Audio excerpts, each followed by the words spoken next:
Josias experience. You know that you know that you know that you know that you know, you know that you know that you know. This is the Josias experience. I know that I know that I know that I know, I know that I know that I know that I know, I know that I know that I know that I know. This is the Josias experience. Yo sé que lo sé que lo sé, yo sé que lo sé que lo sé. Wait, Joe, are you hopping on a bull after this or what? Howdy, partner. Yeah, howdy, brother. How you doing? I didn't expect that. So today is a day full of surprises. It's nice. This is what one of the girls that comes on to the Zooms, Karina, said. She says her favorite part about my Zooms is that you don't know what to expect. Yeah, that's a fact, man. That's good though. Yes. I mean, But we're gonna have some fun today, though. I like fun. So. Hey, Leon. Hey, what's up, Red? Doing fantastic, brother. Yeah, so by the way, just for introductions, before we'll do some formal introductions, but so Austin, he's a successful network marketer and has a successful insurance company in Kentucky. Leon, as a successful YouTuber with like millions of views. I think he's on his second channel now. He was a gamer. He's one of the few people who lived our childhood dream where he was able to make money from video games, you know? Oh, that's true. That is true. That's what I tell people all the time. I'm like, I'm one of the lucky few for sure. Yeah. I know how fortunate I was, like, after the fact. And then Brandon, I didn't get your I mean, he comes highly regarded and So Brandon, are you still out in the UK, man, or where you at nowadays? You moved, didn't you?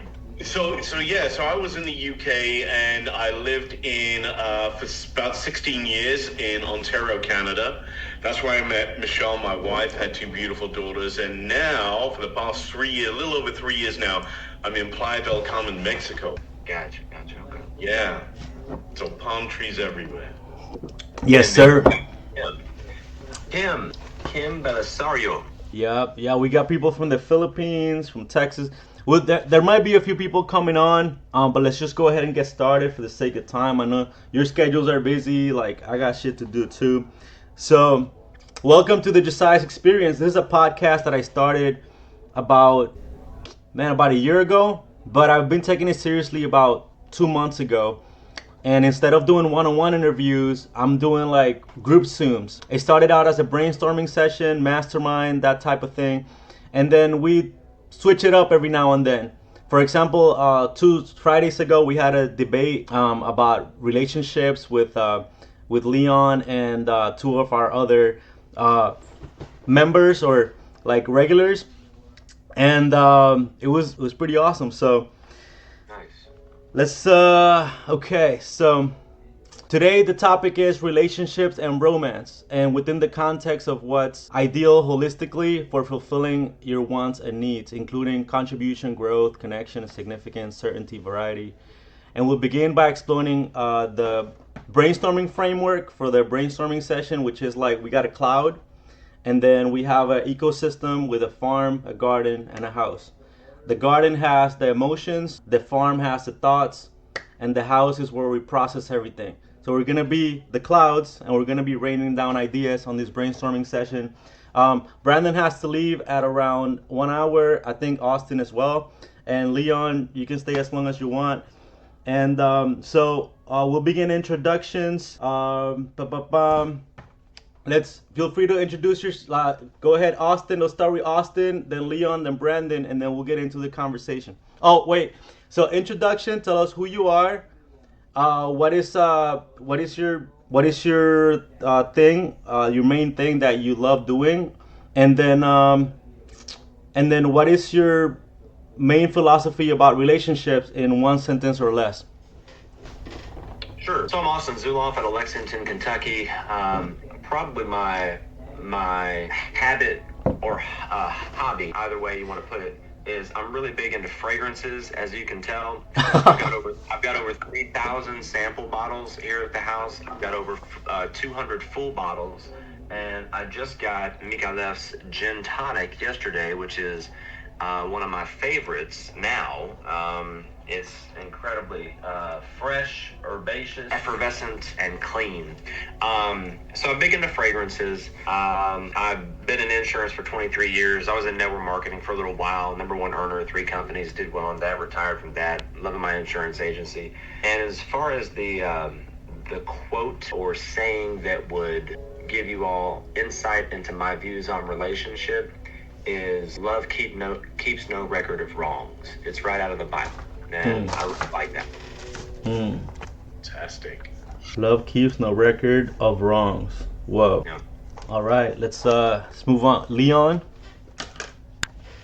Yeah, so right now I'm a YouTuber. My channel just recently crossed over 10,000 subs because like one of my videos went viral. It has like over 3 million views like this last 2 weeks. So pretty happy about that. Chasing the dream a little bit, traveling the world, chasing girls. My ideal, I don't know.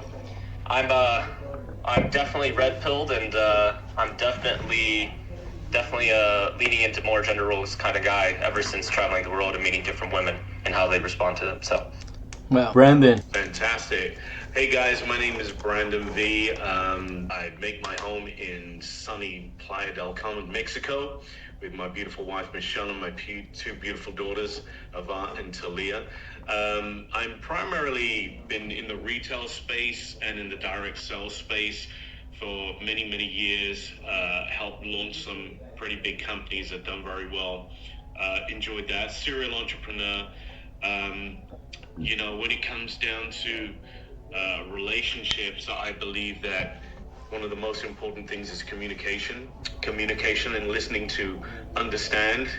I think too many times, we're in a position where we listen to reply. And I think one of the key things that has really worked in my relationship with Michelle is listening, really listening. So that will be my key thing to say to everybody. Listening. Love keeps no record of wrongs. And Leon, you said red pill, but like, how would you encapsulate that in like in a quote or a phrase? Sure. How would I encapsulate that in a quote? Embrace masculinity, reject femininity. Isn't that the meme?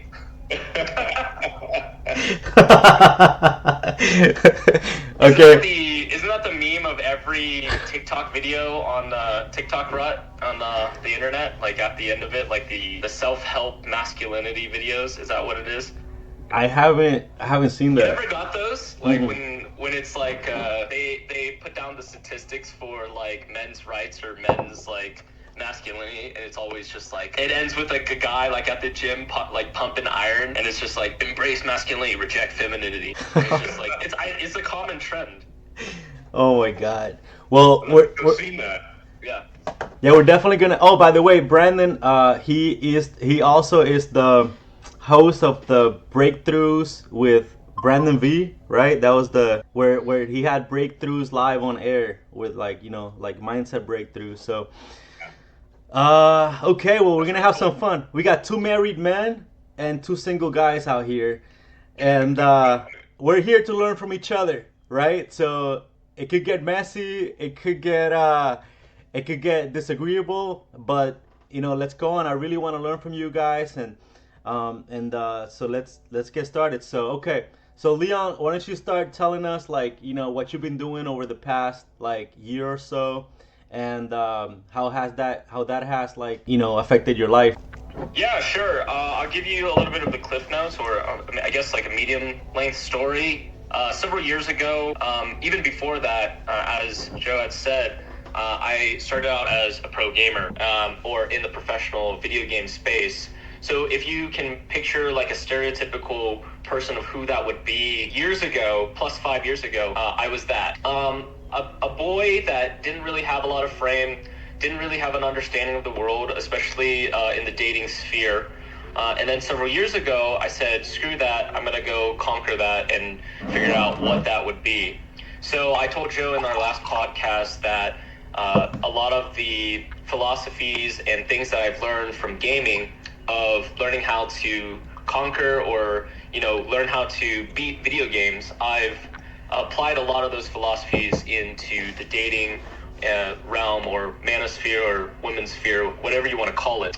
So over the last couple years, I've always watched peers through through the lens of like YouTube videos, but actually going out and doing it and comparing stats and different encounters from around the world. So one of the videos that I'm popular for on my YouTube channel is that I go around every country in the world and I ask 100 women on a date in that country.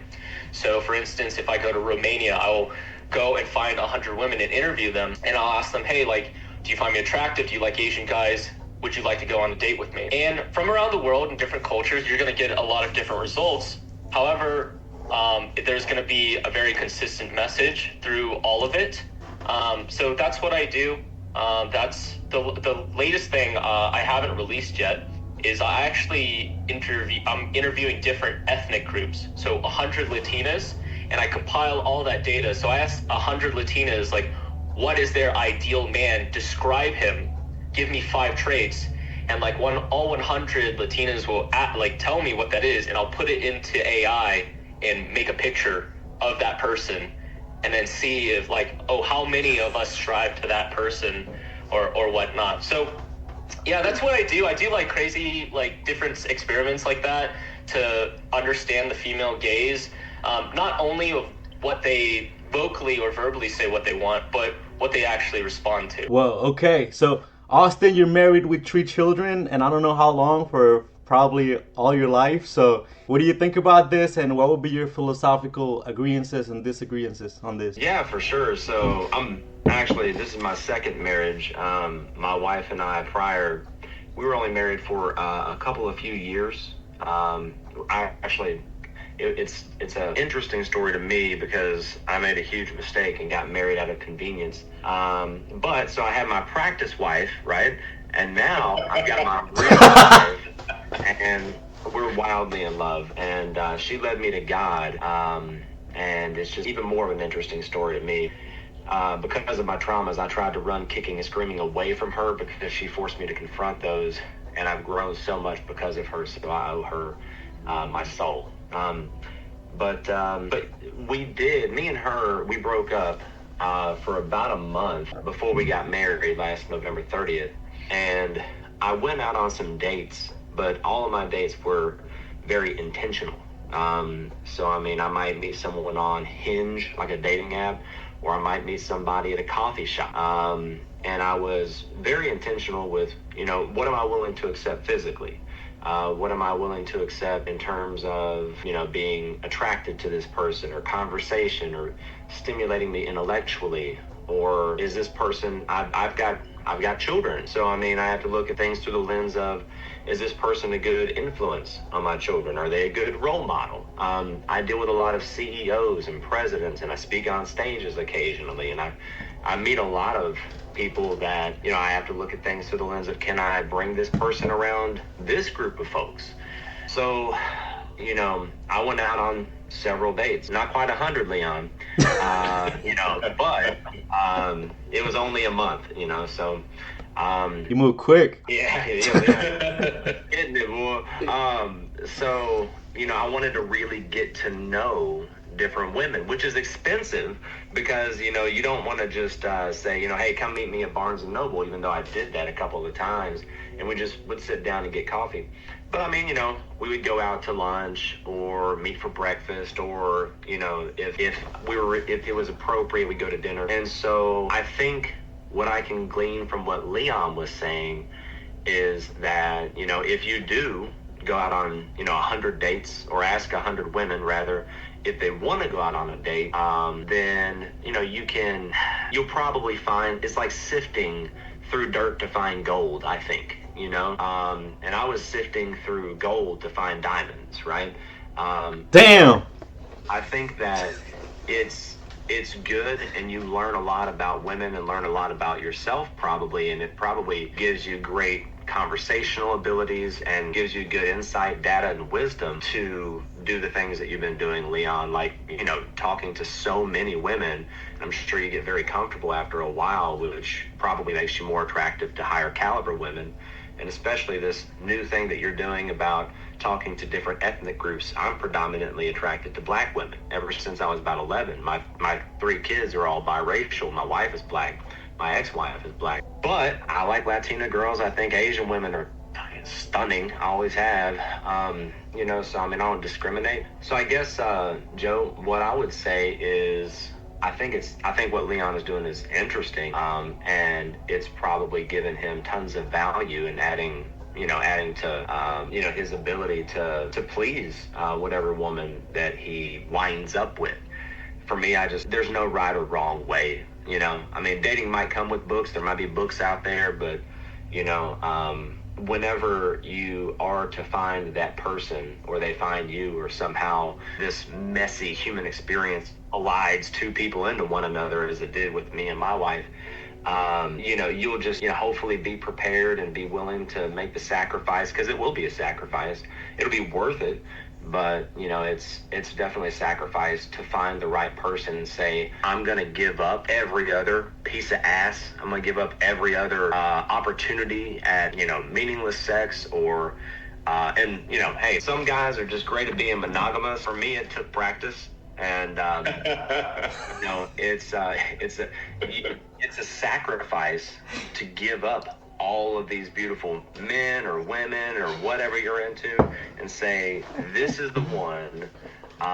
So anyway, I know this is kind of a rant, but yes, kind of a general question. And so for me, I've always taken more of a, rather than a shotgun approach to dating, a very honed in laser-like approach, and that didn't even work because I just wound up with the one that I was led to. So, and you got to be really, I think, knowing yourself really well is also key, because you're going to have to deal with your own shit, your own issues, in order to be, especially a man, in order to be the man that she deserves, a man that deserves her love, her monogamy, her loyalty, devotion, and sacrifice to you as well. So, yeah, that's actually because Leon's got like a whole framework, and that the retention part, we could definitely get into that later. So Brandon, what is your relationship experience? I know you're married. I don't know how long, but tell us about your experience, and then we'll get into a discussion. Sure. Well, this is my third. So I have a little bit of experience and great failures. So again, the first one was very similar to Austin, was convenience. I thought it was the right thing to do, pretty much because I was told it was the right thing to do, and there was other external factors that were being pushed into there that I thought, okay, maybe this is the right thing, and I just kind of went with the flow without really thinking about it, or actually thinking about the ramifications. But when that kindly came through, and it's like, we're actually together, we're husband and wife, and then you realize, well, we're not really that compatible. We're 2 separate people, and we're going in completely different opposite directions, and we want different things, we have different visions for our life. And then that's when you realize that, hold on a second, this should never have happened. And that's when I realized that I didn't really get to know her too well, and that was the only real time that happened, because I've never really been a dating person. I've been more for a relationship person, because every person who I've really gone out with, or I've had a relationship with, I've known them previously. We've been friends, or we've been connecting somewhere, we've known each other for a while, that in effect, you're already going out on date, but just as friends, to the movies, the cinema, whatever you're doing. And you get to know that person first, and then through that, the connection came.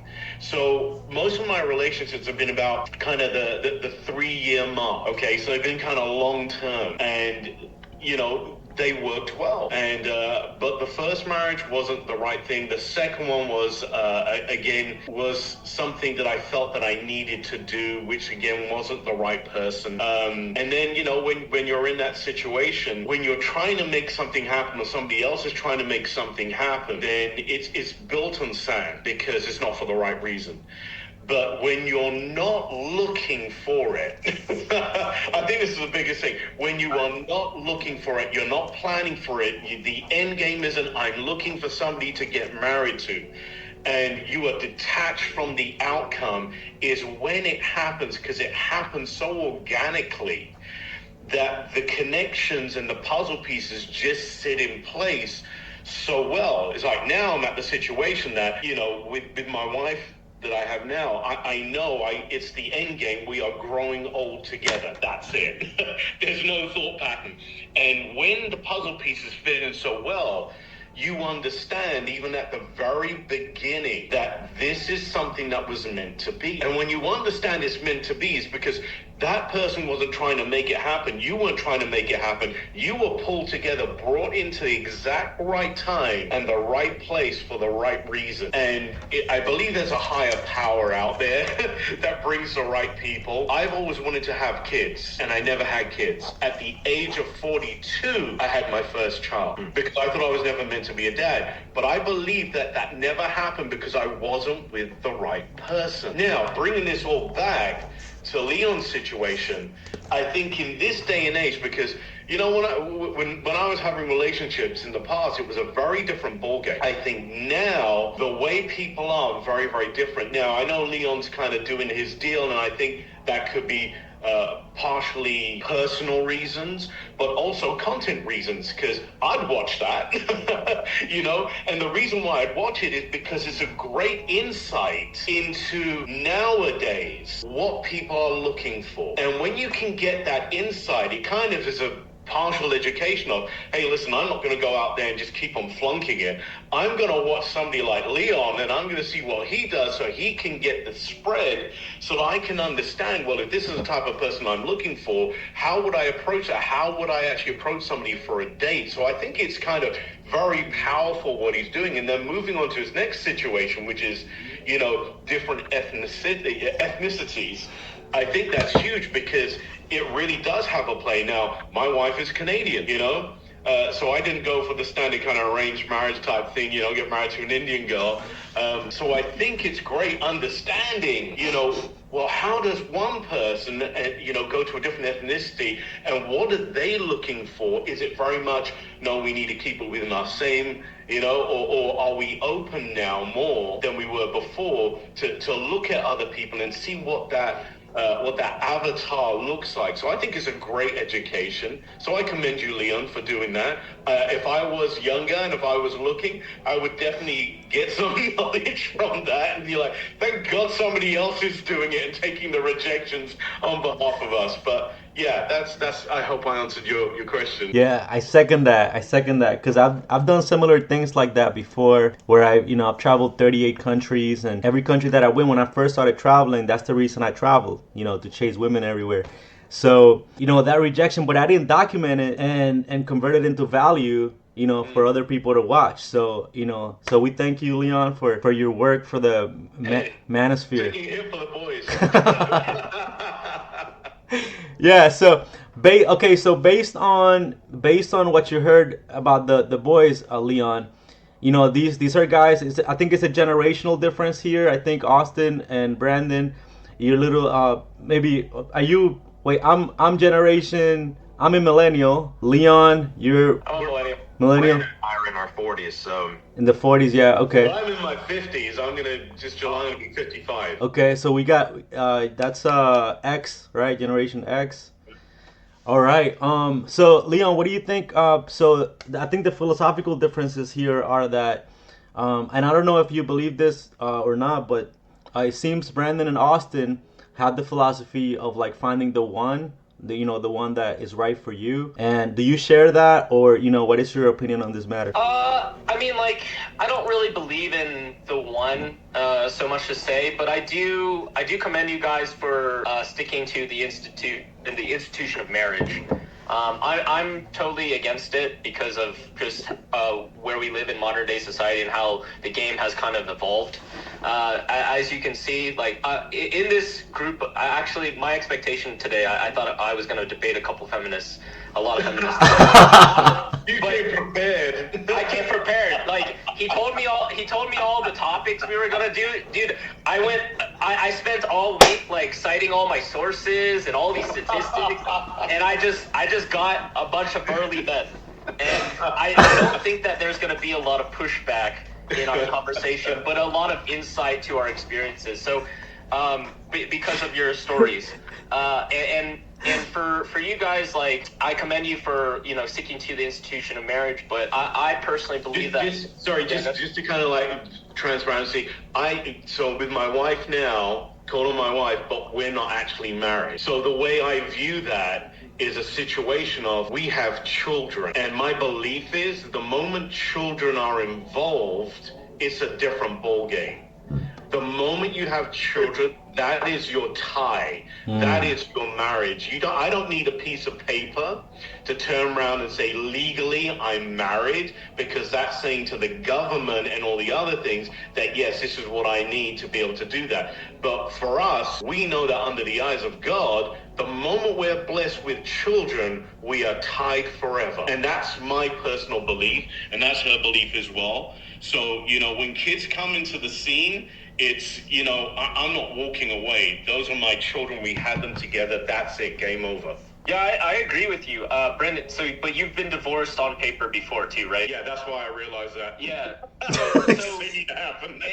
And you're from the UK, correct? Yeah. And Austin, you're from the US. We're both from the US. Yeah. So like by that, we, both of you are part of the statistic of like anything past 1960 is that like, you're part of divorce. Most marriages end in divorce. I'm not even knocking on men that do get married. I'm just saying in today's modern society, like to be a part of like the institution of marriage in the West, like Western culture, is a losing game. And being influenced or being told, you gain more by divorcing, it's a failing game. I'm not saying that it can't work. It's just after a certain time of period in American history, especially because we're both from there, it's just a losing game, especially when they're promoted to like leave it or like win it from on the other perspective of like the female side. And like, that's why I say to like the younger generation or even myself or even colleagues, I say, hey, don't get married. I agree with you, Brandon. Like getting married off paper, not having the state involved, I think that is the way to go. That's my ideal situation. And that's not saying that I won't get married one day. It's just I don't want the government to come and take half my belongings when maybe the other partner doesn't, provide at least half the assets. I think that's the key right there. I think the situation is that once upon a time, for longer than, civilization's been around, people have got married in a spiritual way, right? They've been bonded together spiritually, okay? Under God, under whatever, however they want to work it out. But then since legalization has come in and you have to get paperwork and that type of stuff, I think that kind of marriage is hey, we're legally married. And I think you're right. The things that I've seen, the things that I've experienced, the people who I know who have been married and divorced and stuff, I think it's affected them more in a negative manner than it has in a positive manner. So my thing is, I believe, in a creator. I believe so long as we're spiritually bonded, husband and wife, because that's really what matters between two people. Forget what the government thinks. So I think we're right. I think we're actually circling back slowly to getting to the point when people want to be together and they're not bound together by shackles. I think every day it's a choice. I still have a choice to be with you. And if you can make that long term and you're still making that choice every single day, I choose to be with you because I could walk away so easily and have no ramifications. I think there's more power in that as what is sustaining you and keeping you together that is not a legality. I think that's more powerful. I do have a question for the both of you in terms of like being, I'm not saying this in a demeaning way. You both are part of the statistics because you went through a divorce. Yeah. What is the reason for your first divorce, in your opinion, or the reality of what it was? Like, did you? I don't want to feed you guys too much information, but what do you think is the reason for your first divorce? Austin, I'll let you go first, brother. Yeah, my ex-wife used to get so jealous when I would cheat on her. So, so I think for me, yes. That was a big part of it. So before I got married, I was women all the time, and I was with my ex-wife for well over a decade, but we split up in 2017. And I was making ridiculous money, over 100 grand a month consistently for a while, and so I was having 1, 2, 3 girls at a day. Girls were flying in from Australia, the UK. It was 2017 was mayhem.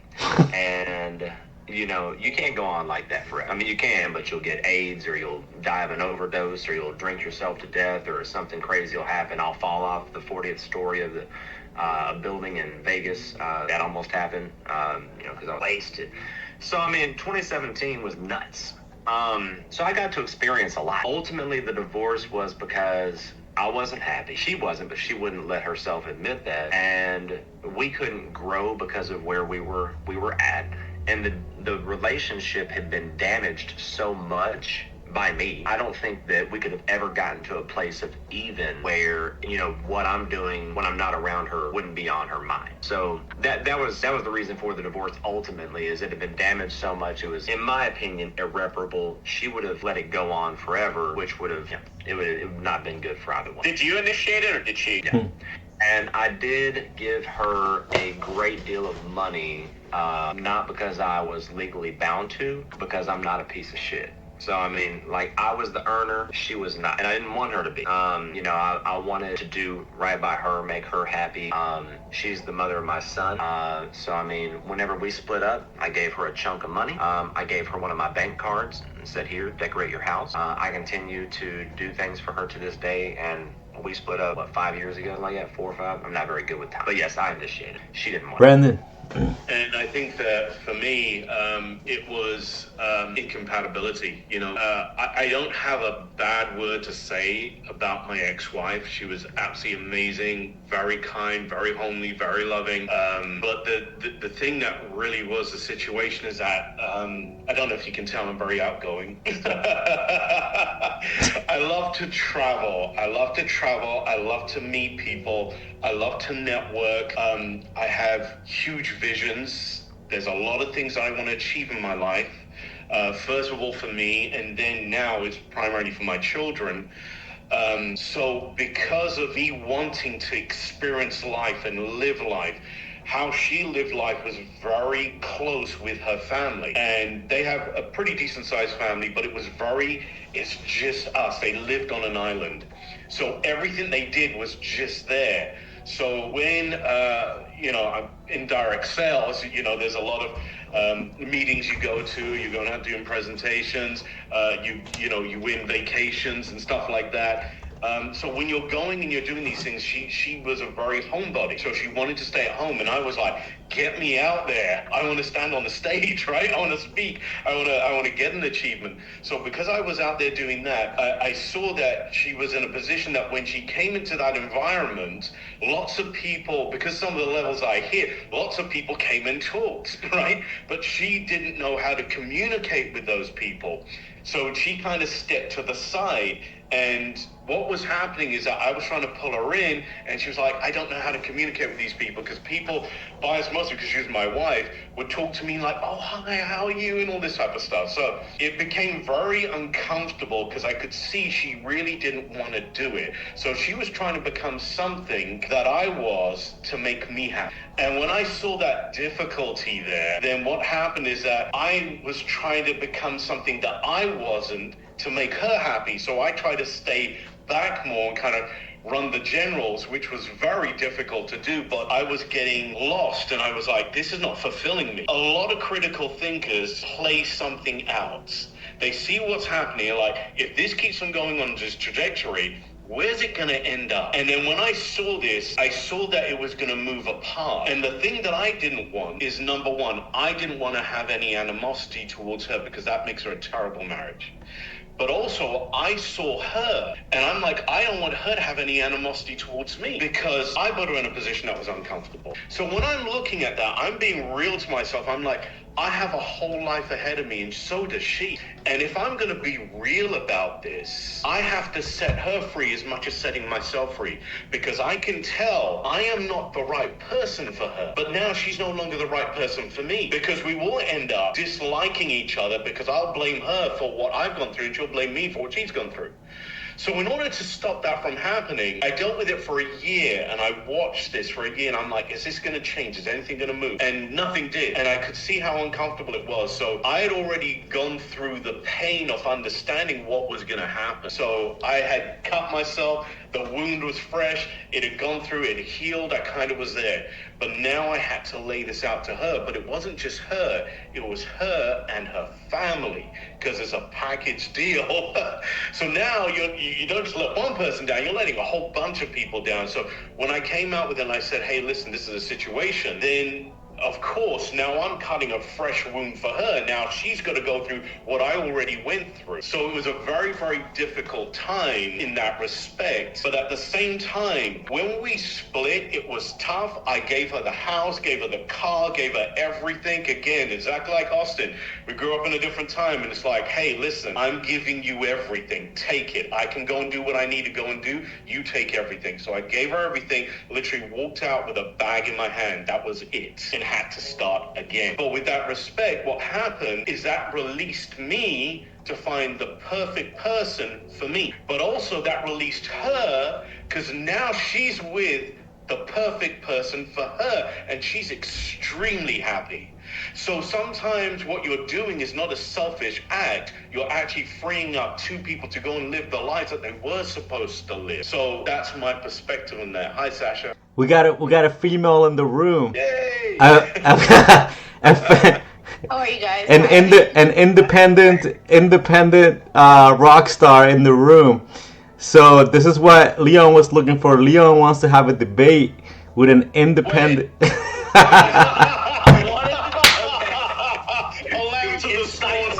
Inciting conflicts. But no, Brandon, to finish off your points, did you initiate it, or did she initiate? Oh no, that was, yeah, I had to initiate that. Okay, so you guys are on the minority then, because most women in marriages, well, in America at least, initiate the divorce. So you guys are on the opposite then. You're on the minority. Because we're good guys. Sure. These are. I think that's really poetic that in my line of kind of thinking in philosophy, that when Austin, it seems outside looking in that you kind of fit like, the kings of the past, but essentially, you fit the bill of high value man, money, game, and frame. You're saying that you make a lot of money. You look like you're a little bit better than the average guy in terms of physique. You seem like a man of God as well. So it's funny how that works, because when you told me all that, and then you're like, oh, I had all these women flying out.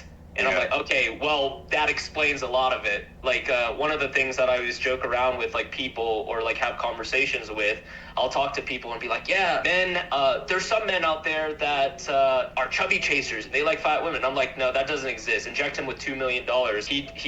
He's no longer a chubby chaser. He's just on scarcity. So I think that's a wonderful story, and I think that's a wonderful story as well, Brandon. I think we're all men of God here.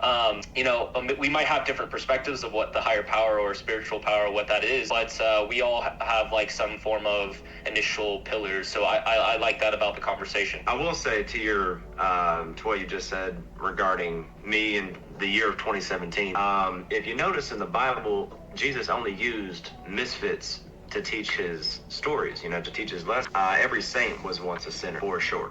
So I wasn't always, there was a point in time in which, I was involved in the streets and things like that from ages 12 to 19. And I know that's kind of young, 12, but trust me, I was about that life at a very young age.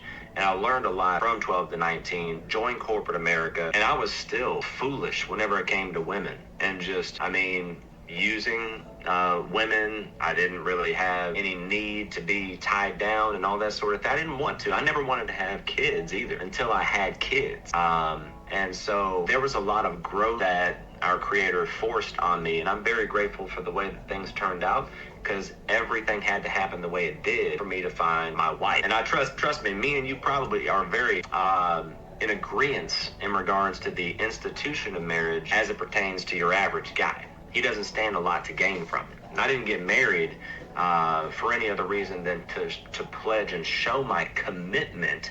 And I also think that's one thing, as far as the age gap goes, that younger people nowadays don't have, for the most part, it's not true in all instances, that same grit and commitment whenever it comes to certain things, such as relationships. And I'd be curious your thoughts on that. Yeah, I'm assuming you're monogamous in your current. For me, that blows my mind because, like, in the same situation, if I'm making $100,000 a month, I'd be like Elon Musk, having as many kids as possible with many different women. Dude, without it. I have been there. I'm telling you, been there, and it's just not as rewarding as, I'm telling you. Whenever she looks at me, she sees a king. When she looks at me, she sees everything she's always wanted in a man. And I'm able to provide that for her. And I come home to a different type of intimacy. And I could go to Walmart right now. What is it? 11:45 a.m. my time, Eastern time. I could go to Walmart right now and be in the bed with a girl by 2. You know, it's not a problem. And it's not because I'm great. It's just because people's standards are so low now. But with her, when she looks at me, I see in her something that if I had 1,000 one-night stands, it wouldn't mean as much to me. But Austin, it's also the situation that knowing that you've got a partner who knows you intimately. Yeah, I think you also have to give yourself credit. Has your back, knowing without even thinking that if something goes down, somebody's got your back, and that goes, you know. And I think that's huge because when they can see you're down, they'll lift you up. That's right. When you're feeling depressed, they'll put you in the right place. When they're there for you, and when you know, trust this person. When you've got short terms, it's like, I can't trust you. I don't know you. I can't trust you. I don't know you. I'm not sure. What is your motives? What is this? What is that? There's too many questions there. So you keep it short. But when you're in a long-term relationship with somebody who knows you, and you know that they got you, there's a different way that you can step in this world when you have somebody you have. Now, saying that, there's men who like, hey, listen, I can just do that by myself. That's fantastic. That's great. But there's some of us out there who need to be connected with a partner, but somebody for long term that you know that you can trust as a got you. Okay, I'm going to say, yes, I understand what you're saying, Brandon, but I'm good on my own, too. So, I mean... That's exactly my point.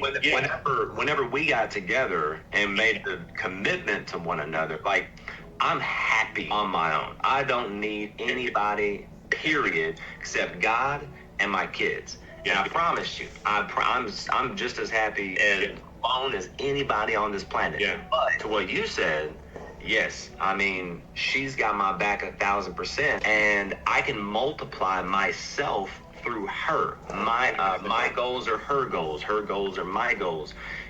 You know, we have church together every day. You know what I mean? So I mean, it's different, you know, than having to wonder about somebody. I know about her. You know what I mean? Yeah. Okay. I'm a bit of a cynical person. I do have a question, like, for your wife. If you could put yourself in her shoes, do you believe that you are the best person that she could, like, reach to? Like, is she reaching? Do you think, like, are you her best option? Is that why you're able to retain her? I don't think so. No, I think that if she wanted to, she could do better. Interesting, because, like, by your statistics, right? Like, if we go by statistics of just money alone, like, it puts you in, like, the top 0.05% of earners, and you're not a objectively, like, ugly looking guy as well, and you're not a fat guy as well. So, like, I think you're not giving yourself credit enough that you are kind of like in the 1 out of like a million category. And I think that's very humble of you. I commend you for it. Yeah, I mean, like, I think that's what that part of your philosophy or your view is what keeps you in that marriage thing. I don't think that's wrong. But I think it tells a story for sure. I appreciate how you view me. You're a very handsome fella yourself. In addition to the looks, you also have to understand I come with a lot of trauma. You know what I mean? So I mean, like, her occupation, she has a background as a therapist, a social worker, and law enforcement, and she's currently a life coach for kids that have aged out of the foster system. She is a saint. Like, So me, I've witnessed 2 murders. I've been involved in gang activity. I was touched as a 12-year-old child, and I used to fight for money. I've ridden around with someone in my trunk. Like, you gotta understand, I've seen so much from the age of 12 to 19. And yes, I have done well in business and made lots of money, but that came with countless friends stabbing me in the back and me losing $2 million in a day, 2 weeks before Christmas, you know. And so I come with so much, and I wouldn't even be able to address it if it weren't for her. She's helped me. So yes, I get it with your traditional alpha male. I've got money, I've got the 6-pack, I can fight, I can provide, protect, prepare, and love, which I believe is the 4 primary purposes of a male. But I come with a lot of baggage, like a lot. And, I think we agree on most things. I think the only thing we disagree is your self-worth, in terms of like you thinking that you're. I'm not saying you don't have self-worth. I'm saying that you believe that your wife can do better. I don't think that. So thank you. But the reason why I say that is there's lots of dudes with money. There really is. There's lots of guys with 6-packs and muscles and all that sort of thing. They got the looks. But there's also a lot of guys that can, you know, they don't have that same trauma and baggage, and they're not a work in progress. I'll give you a great example, Leon, is October 30th of 2023, I made a firm commitment to take my own life. Whenever I woke up the next day, I drove my son 45 minutes to school, where he goes to school, and gave him a hug. I've never done that. I was saying goodbye. I texted my best friend down in Phoenix, and I told him I appreciate him for being such a good friend. I had my plans. I came home and I was so exhausted from just everything that I had to do to prepare myself to let go and move on, that I laid down for a quick nap because I couldn't. I was going to pack a bag and stay at my favorite hotel, and I was going to take my life that Thursday. But so before I was able to wake up, she came home because she was feeling ill. Never did she come home, not once. She never has in years. And something compelled me to confide in her and tell her. And ever since then, you know, and since then, I've had one other instance where I gave it strong consideration. Most guys aren't unhinged to that point, I would believe, or at least we would lead people to believe that we're not. In our culture, we also don't talk much about our mental health. However, I know that I'm probably in the higher percentile in terms of emotional distress, and she's been able to help me with that, and she did not have to. And most women, in my opinion, Wow. and you probably find a guy that wouldn't come with all that baggage, that has some money and looks good too. Wait, a few things here. First, this podcast is brought to you by Emotional Damage. Get it on Amazon today. It's a great written book by Josias Jr. So, wow, thank you for sharing that, Austin. Yeah. A few things here. What I want to do now is we want to base this you just gravitational pull. So I sent Leon a few things like how to tie physics into romance and relationships. And I think one of the things that I'd like to point out is the emotional gravitational pull. That is what Austin has. He has a strong emotional gravitational pull with his partner right here, and lots more, but so it's just a few things just to create a framework so we can hammer this last part. Magnetism, the invisible force of attraction, polarity, pull and resistance, resonance, frequency, emotional vibes when people harmonize naturally, momentum, how shared actions build relationships, speed and directions, or lead to burnout. Entropy, without care, love decays, effort keeps it from unraveling. The gravitational pull, which we talked about. Inertia, which is like comfort zones, resistance to relationship change, good or bad, and quantum entanglement, like a soul connection. Even apart, your states affect each other. You don't have to memorize this, but like if any of these hit you, let's get into a topic. However, I would like to go to Sasha. Yes, hi. And give us the female perspective on this, because you know we are pretty much in agreement on a lot of these things, but I would like to hear from her side to see where she stands on this her view on relationships and her philosophy. Okay, so basically And then you got a whole beauty shop there. So if we can get their opinions as well, that'd be great. I mean, I took you guys out the free. You guys want to be a friend? No. No, yeah, you guys aren't in the friend. You can phone a friend. So basically, what Austin said really hit me because you are so right. There are so many men with like emotional trauma and stuff, like unresolved. I'm a life coach myself. Let me start there. There's so many men with unresolved emotional trauma, and when they approach dating, it's like they approach it from that standpoint. And can I curse on here? Yeah, absolutely. Okay. So basically, from a lot of the teenage boys and men that I speak to, like their thing is, fuck bitches, get money. That's it. That's all they see. That's all they know. All they know is what's on their block. That's it. And when I really like listen to them, coach them, and I talk to them, most of the time it's because it's a lack of like a good father figure or mother figure in their life. Most have none. Some have just one. And if it's just a mother figure, I feel like the mom, because there's no dad in the picture, like 9 times out of 10, he's either incarcerated or dead or whatever. But the thing is, the mom has all the responsibility and she has to basically be the male and female in the relationship. And most of the time, she's too hard. You know, she's too masculine. And it's like, I personally don't feel like that's good for kids. But anyway, a lot of men approach dating through that fuck bitches get money mindset because I feel like they haven't really. Moms try, but I feel like it's not enough. Like, I feel like men need emotional stability as children. You need a father figure, and you need both for balance. But that's not how it is in most households, unfortunately. So I can understand where Austin was coming from, where he said, you know, he's been through some shit. I hear those stories all the time, and I try my best. I do my best to pour into these young men. I try my best, and it helps. It helps, but I feel like what most of these men need is definitely more feminine energy from a woman. And I can do both. I could give masculine and feminine energy, but I feel like what most of them are craving is like you said about your wife. She's giving you that listening ear. She's giving you that emotional support.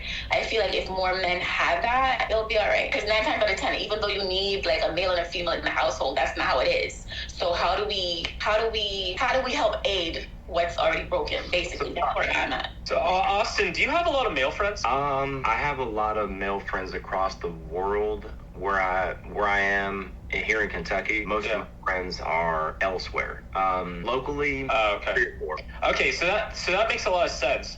When she was talking about like the trauma stuff and things that maybe have like emotional turmoil in your past and whatnot, one of the things that I promote to like my students of the past or just people online and whatnot, when men have emotional trauma or things like that, I tell them not to talk about that with their spouse, wife, girlfriend, or whatever, because usually in a traditional sense, or I guess the masculine frame, you talk to that with your brotherhood. And I understand now why like you kind of created the funnel to your wife to be that. And kudos to you to be able to find a woman that has enough self-awareness to be able to like help you with that. So it's starting to make sense is what I'm saying. Have you ever seen the movie Knockaround Guys? It's an old movie, so you may not have. No, I haven't. Saw that, Brandon? So there's this scene in Knockaround Guys where Vin Diesel, he's the muscle. He beats the hell out of folks, right? And he encounters a tough guy in a bar, and just a regular everyday redneck tough guy. You know what I'm saying? And the redneck tough guy goes up to him and insults him, spits on his shoe, and Vin Diesel says, 500? What do you mean, douchebag? And he's like, 500 street fights. He said, you learn a lot of things on the way to 500. Whenever you quit trying to be a tough guy, you realize that's what you are. My point is, I know a lot of guys nowadays look at things through the lens of they're trying to be masculine or they're trying to be a certain way.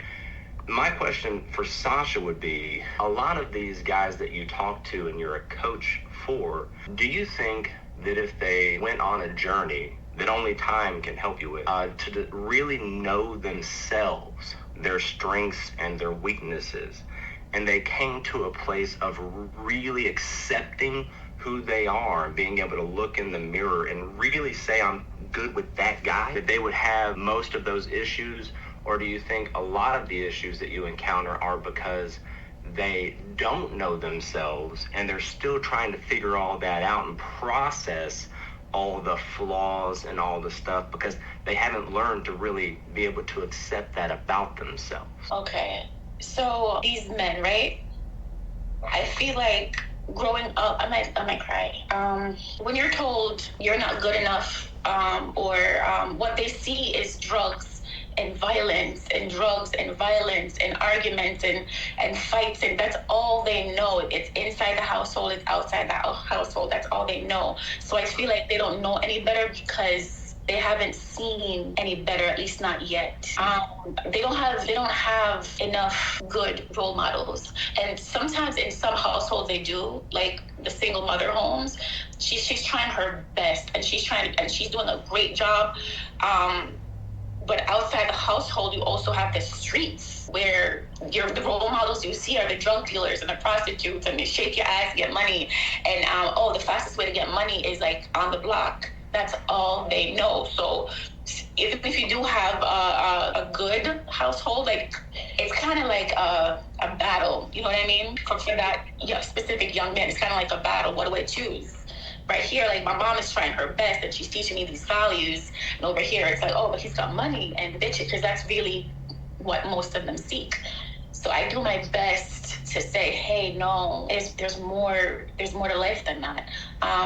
Not most of the women that do that, shake their ass and all that stuff, I feel like the same thing with them too. They don't have a lack of self-respect because they haven't been taught to have self-respect. Their role model, it's about role models, man. Their role models are just, we're people are like sponges, especially as children, and like we're sponges and we take everything in. So if you have a lack of good role models, that's where the problem is. And if you do have good role models, it's just, yeah. Where are you from, Sasha? Yeah, can we do a character profile? Because like I have no context to the rap, to be honest. Like I'm not no offense. It's just Say that one more time. We did an introduction for everybody. Yeah. Where are you from, Sasha? I'm originally Jamaican. I've lived in a predominantly Jewish neighborhood most of my life. So I'm kind of bougie, but then I ended up moving to another type of neighborhood where it's not as bougie, and it's been a different experience.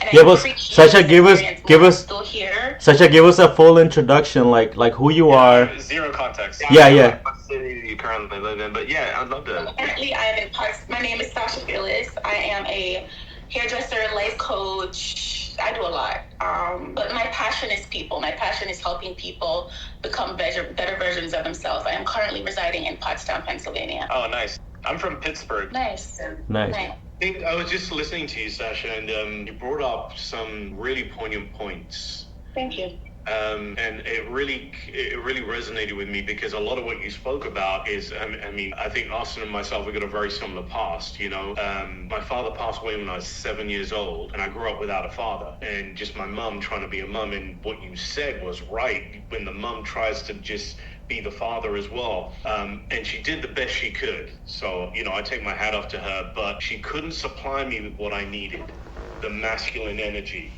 and how to be a man. So then what I had to do is I had to look outside and see the people that were around me. Unfortunately, the people that were around me weren't that very good. And so I was like, well, this is how to be a man. This is how to grow up. And I started doing a lot of the things that they did, because I thought that that's what you had to do. Got myself in a lot of trouble. And it kind of came to a culmination where I thought I did something that was devastating to me. And I was at the point where I was ready to go. I'm like, there's just no life for me here. This is going downwards and downwards and downwards and getting as bad as it could possibly get. And I was actually taking that step. And I actually went to a psychiatrist.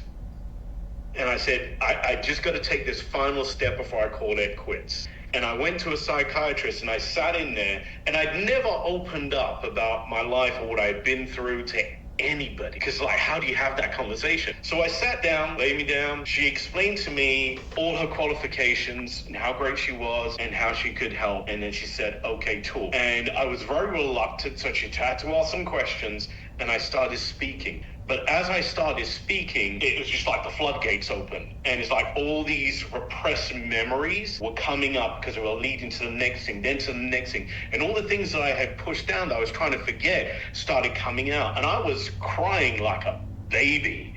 Okay. But it's this and it's this and it's this. And I just went on literally for the whole hour. And I'd only hit about 25%. At the end of that, I started feeling a little bit like I'm getting this out. This lady's going to be able to help me. And then at the end of it, she said, I've got to cut you off now. Our time's come to an end. But I've got to let you know, I don't think I can help you. And my jaw literally hit the floor. She said, you have so much to deal with. I don't think I'm the right person to be able to help you. At that point was my confirmation endgame. If you can't help me and this is what you do, I've got no hope. And I walked out of that building and I was walking along the street in complete shock. And I was just like, what just happened? And I was like, how am I going to make this happen? How am I going to end this? And I was going through thinking this woman couldn't help me. And I went through thinking about all the people who I thought could possibly help me. And the people the girls I put myself into, I need this emotional support. And I was trying to get it from other people. And then I realized something and this epiphany happened. The only person who I never asked for help was me. That was the only person who I never asked for help was me. And when I stopped, I'm like, hold on a second. It's like everything came out of my eyes and I could see clearly.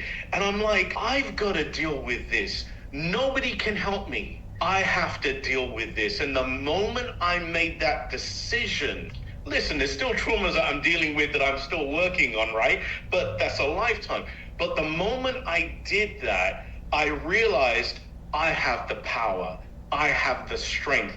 And I realized I got rid of phone numbers. I moved from the area that I was with, that I was living in, to stay away from every single person who was my friend who were like, I'm here for you. I'm here for you. No, you were dragging me down. And I had to change my environment completely. And when I changed my environment completely, the people who I started hanging around with were people who are in direct sales. And the thing they talk to you about all the time is personal development. Never heard of it before. At that moment, I started self-discovery. And when I started having self-discovery, I started to change things. And when I started to change things, then my actions led to results, and the results that came I liked, and that changed and shaped the person who I was to push aside the person who I wasn't. So now when I got with my wife, we both met in direct sales.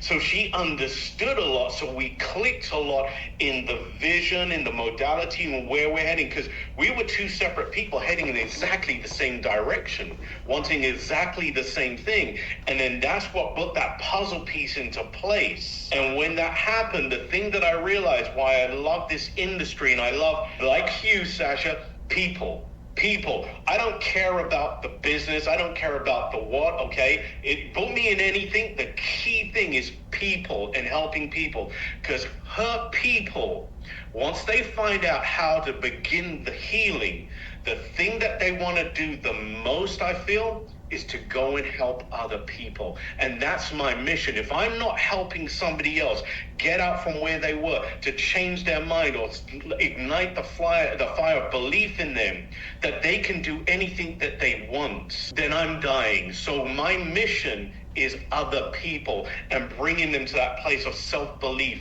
and freedom. And then that also helps them create this persona, this charisma, this self-belief that they can do, they can achieve, they have vision, they have goals. And when you have that, then I believe, coming back to the relationship, you start to attract a different type of person that's meant to be with you, instead of having to choose hold on, Brandon. in a place that you don't want to be. Hold on, Brandon. All right, so let's. I know, Leon. I know you want to push back on a few things, so I want to give you the floor now. By the way, these unaliving desire stories are brought to you by Emotional Damage. Get it now on Amazon today. But all right, Leon, I give you the floor now. I know you want to push back on a few things. I heard you. So So let's talk about those things, Leon. I give you the floor. I mean, I don't really have anything to push back on Brandon. He's just telling a story of like where he came from, what he's what he's going through and whatnot. He's saying I want to help people. We all have similar ways to do that, and mine might be a more drastic way of doing that. I'm not a person that really coddles my audience whatsoever. I kind of give the whole cold hard truth, whether they like it or not. So in his way of help, he's more understanding. I'm a more cynical guy. I just tell it how it is, and if you don't like it, I embrace insecurity. I think insecurity is like, I'm not saying you are, Brandon, but I'm saying I embrace insecurity in a way that it's fuel for the fire to be better and become better for other people. So we all come from different backgrounds that have Sasha's come from a different background, Brandon's come from a different background, Austin, maybe we might have come from a similar background. But I don't really have too much pushback. Just touching that point real quick is that, when you're helping people, it's the person. It's not me, it's the person. So depending on the person, okay, sometimes exactly, I've been in situations where I've had to be like, listen, I'm giving you an uppercut, okay? And you gotta be real with people, because some people can't take that softness and the understanding. Sometimes you've got to really lay it down, and they've got to feel that pain. So, I agree with you that sometimes you just got to be cold and hard and just be like, hey, this is what it is, for somebody to be able to realize. So I agree with you on that. And I'm assuming that you're in a monogamous relationship, something that's kind of a little bit, drastically different is that I would never, because I'm on the dating market, I would never admit to anything of like that nature or my traumas or my past, just because internet's forever. But yeah, I've never cried in my life. I came out of the womb a stone-hearted killer. So, I don't know what you're talking about. I've always been like this masculine baby. Can I add to that? Can I say something to you, Leon? Sure. Where are you from? I'm from Pittsburgh, Pennsylvania. What?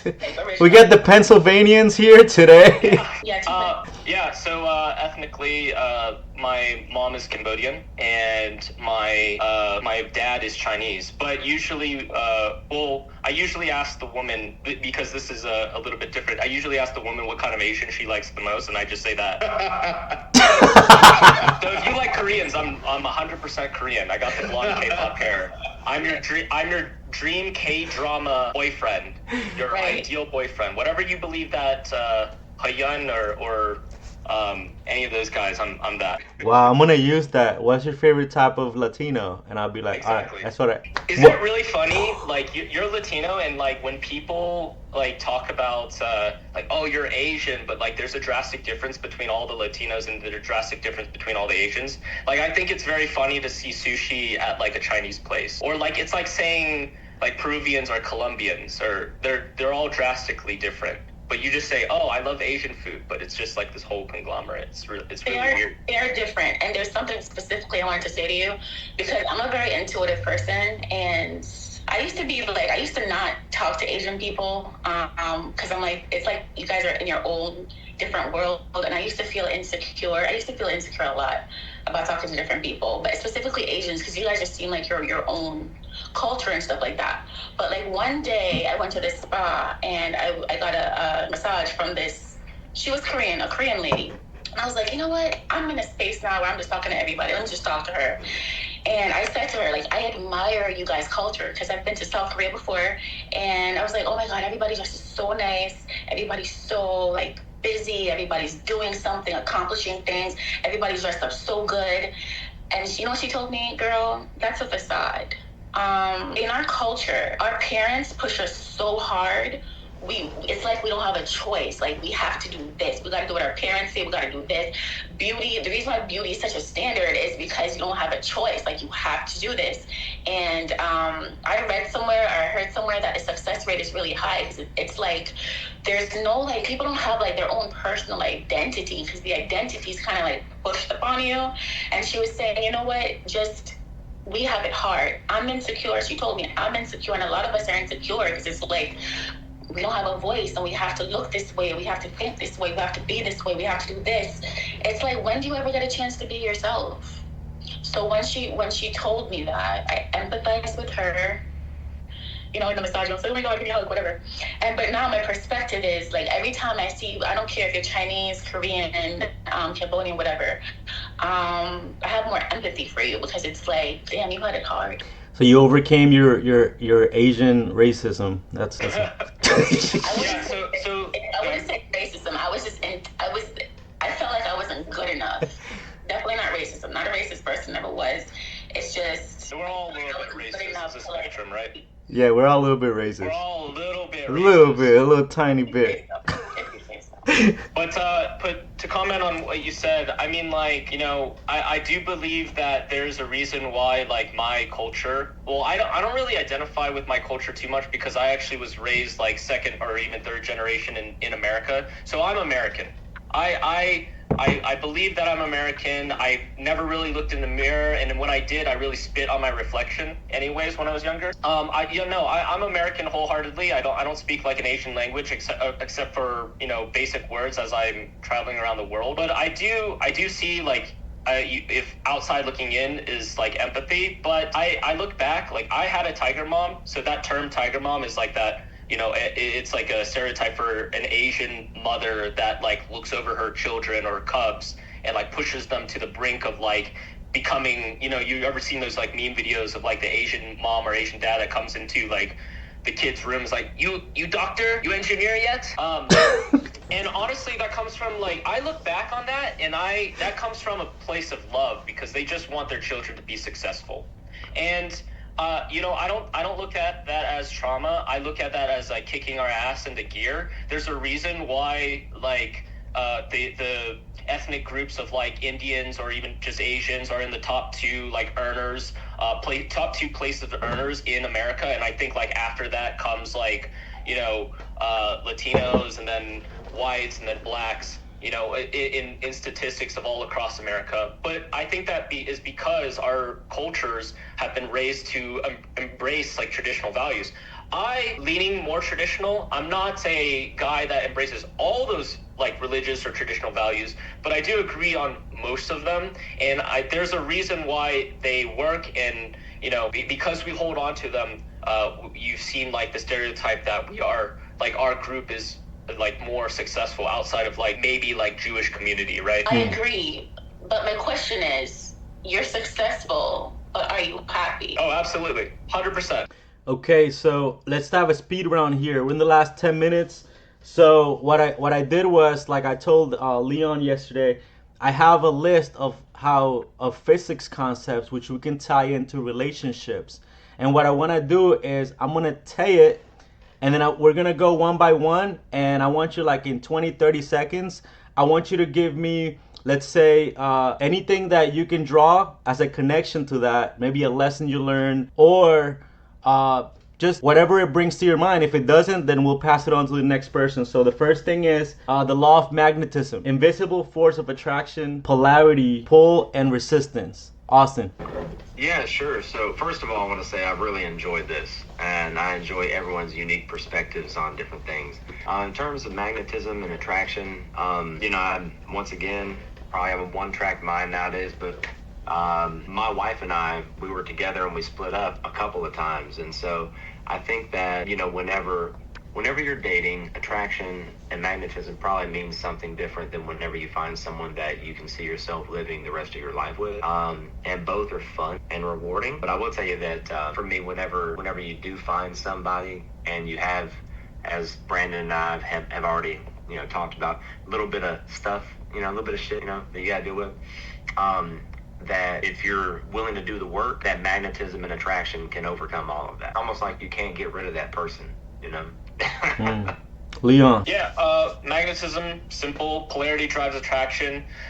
Feminine compliance is always attracted to masculine dominance, and vice versa. There's not really too much, you know, science beyond that. I think we're all in agreement with that. Brandon. Yeah, you know, me and my wife have a funny thing that we always say to each other: if either one of us left, the other one's going with them. Right? So it's a situation that, you know, magnetism, I think we're attracted together so much that it's just that connection that's there that I I personally couldn't see my life without her. So I'm attached to her, and vice versa, you know. And I'm so glad that I found that, because now I can focus on other things instead of relationships. So yeah, that's my spiel. Beautiful. Sasha. Alrighty, so resistance is a beautiful thing, because whatever you're resisting is what you're meant to attract and to help heal. That's my spiel. Well, okay, so the second thing is resonance and frequency, or emotional vibes, when people harmonize naturally. Austin. Yeah, sure. I think that whenever, so in the Bible it says, when two gather in my name, all things are possible, right? Whenever two people are on the same accord and they're able to resonate at a frequency level, you can do some incredible things. That also comes with sacrifice as well. You gotta burn off the things that aren't truly important and come together to realize what is important and what you're going towards. And if you can match that person's frequency, there's some pretty incredible things that are possible. Well, Leon. Actually, this is a point that I completely disagree with. I hate the term vibes. I think it's incredibly weak. I've interviewed over thousands of women around the world, and they always say in different languages, "Yeah, you have great vibes. We vibe really well." And I started to think, like, what does that mean? And like, even if you Google vibes, it's just kind of like a younger buzzword term to describe, or not even, to actually discredit men in their interactions with women, because men are the pursuers. What they really mean is it's just men's charisma. So if I don't vibe well with you, that means your charisma is bad as a woman, right? Because we are the pursuers. And when the frequency is only good if the man's like charisma is good. It's like a weird term or buzzword when a woman says, "Oh, you have a good vibe," or "we have good vibes." It's like to the discredit of like not saying that a man hasn't worked on like having charisma. It's not some like mystical thing. It's something that like men develop through like confidence, like social mastery and presence. And by like saying that, it's like, oh, you just don't acknowledge it at all. And that's just kind of something that we have to deal with. Brandon. Can I comment real quick? Sure. Leon, do you think that it's possible for either the male or the female, for one or the other, to be so sure of themselves and so grounded in who they are and so sure of what they're looking for, that they can actually improve the other person's charisma, or improve we'll call it, for the sake of what Joe was saying, vibe, improve the other person's vibe, because of how sure so let's say, for example, I remember I was 20 years old. I was dating a 32-year-old young lady. She was very sure of herself. And some people would have said that she was just like stuck up, right? But she was very, very sure of herself. And I was all over the place at this time. Man, I mean, I was all over the place. I had no idea who I was. I was just coming out of the streets, going into corporate, trying my best to just find myself or whatever. Anyway, she was able to, whenever I was all over the place, my energy was all over the place, she was able to help me like sit down and kind of level out and improve my own direction. So basically, back to the question, do you think it's possible, if your charisma or your vibes or whatever it is isn't where it needs to be, that even the woman can correct the man's direction? No, I don't believe so, because the first game of dating, of like, you know, we judge books by its covers. To give your example of like, oh, the woman comes, I think that she got past the initial part of like attraction. She found you physically attracted. But no, I think that frame is a bit weak, because like you're coming from a frame of we are equal in that aspect. And, you know, in the broader terms of like the dating pool, when you come to it, like the man's always the initiator. So that's why it's like, oh, I'm initiating, I'm leading the interaction. So when you say like, oh, it's the vibes or the frequency, I don't come from a position of equalness, because I don't think that just exists.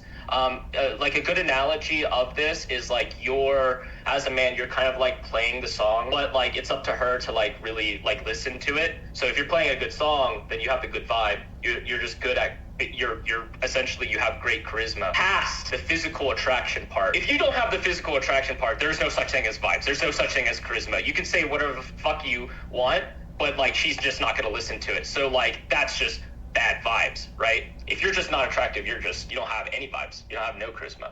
Yeah, what he's trying to say is, Austin, is that you don't look so bad. No homo. No.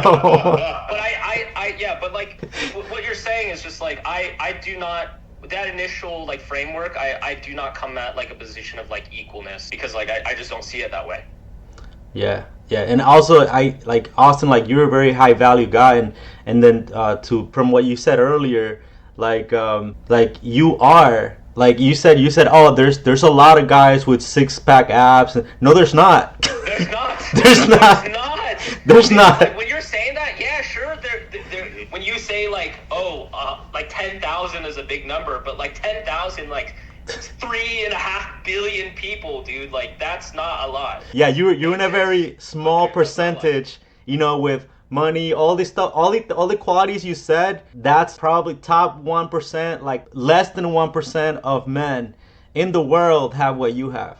Like I would challenge even like the people around you to like put all that statistics in like the female delusional calculator, and just to open your eyes to like what your own self-worth value. And like I encourage like my viewers and whatnot, when they do that, it's like, oh, they realize their own self-value in the world of modern dating, and then it just opens up their eyes to be able to like increase their ego. But to continue. Yep, you're doing amazing in life, Austin. Brandon. I get that, and I appreciate the reiteration of that consistently throughout this interview or this conversation for sure. I don't have like self-worth issues. I just understand, you know, where I see myself and where I see the world personally, and we're all just speaking from our own perspective. I, like Brandon, have spoke on stages all over the world. Brandon, in terms of vibe, have you ever looked at a room and then been able to go interact throughout the room or speak on a stage, and just you yourself change the entire energy and vibe of that whole room to the point where it was noticeable by everybody? 100%. So I'm just...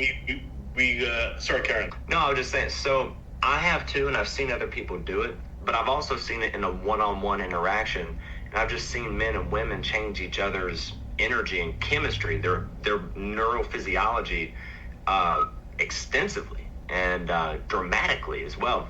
So I really enjoy this conversation, and I actually like to go offline with Leon and connect, because you know, I think that he has a lot that I could learn from, you know, and vice versa. I think that we have all unique perspectives, and I'm just want to say, Joe, I had no idea what we were going to be talking about today. I thought it was going to be me and you. You didn't give me the framework, okay? But I am grateful for this interaction, for sure. Yeah, absolutely. All right, let's go with Brandon.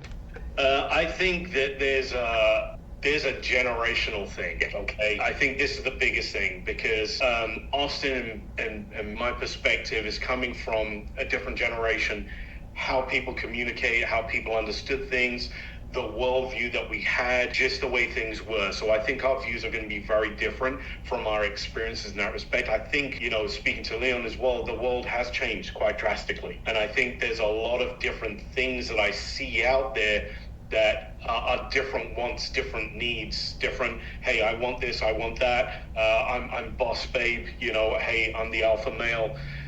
So I think there's a lot of that conflict that is going on that is making the dating scene really hard, but needing something different from what maybe myself or Austin had to go through when we were in that position. So I think there's a generational thing here that will never really collide, because we're no longer in that position.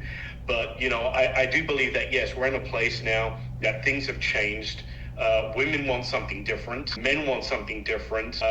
You know, the world has changed. So I think that's really the key thing. But I do believe that even still till today, you know, I could meet a 19-year-old girl and I could change her vibe, okay? It's because it's a skill set that we've learned how to do because of what somebody else needs. And if we can provide what somebody else needs, and we can, again, it's called group synergy. You have somebody who says, listen, I don't want to go to a party. I'm at home, I'm comfortable, I don't want to go to that party. And then the wife or the husband says, come on, let's go. We said we're going to show up. And then you show up and you're there, and they come out of it being like, I'm so glad I went there. The status of that whole vibe just changed that person. And I've seen it happen over and over. We're not talking about a few people. We're talking about tens of thousands of people over 36 years in the direct sales industry. So when you've got that amount of knowledge and you're dealing with people even till today at different ages, even though generational gaps are changing, it still changes people frequencies. Now, other people set to be able to do, but it still makes it possible to change somebody's frequency or vibe and have them go from one place to another place. So I do believe it changes in the dating scene, different, I believe, but I still think it's possible. But, you know, just affecting people, I think is very, very possible.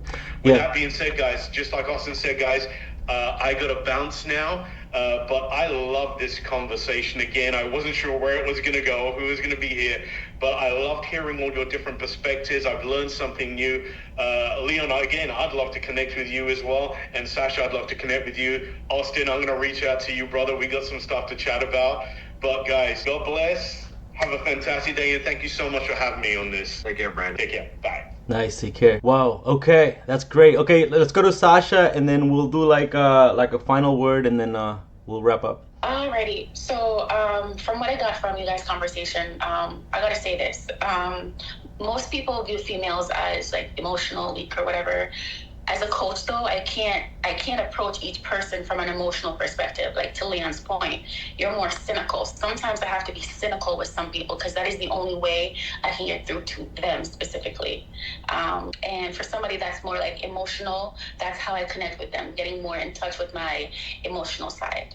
So I love what I do, and I definitely appreciate these conversations because I learn a lot from you guys, and I'm pretty sure that I have a lot to say and a lot to teach. I love these interactions. Okay, perfect. So one last thing. We went a little bit over time, but one word or sentence that will define this Zoom for you, and then we'll each go our separate ways. Austin. Yeah, sure. So, will you make sure that Leon and I connect offline? I don't know his last name or anything like that. So For sure. It's Robert Leonix. So Robert Leonix? Yeah. Gotcha. Awesome, man. Yeah. So there was a quote that came to me back in 2017, and I think it's applicable in business, it's applicable in the journey of self-discovery, and it's definitely applicable in relationships. Is there's pain in the process, but there's pleasure in the payoff.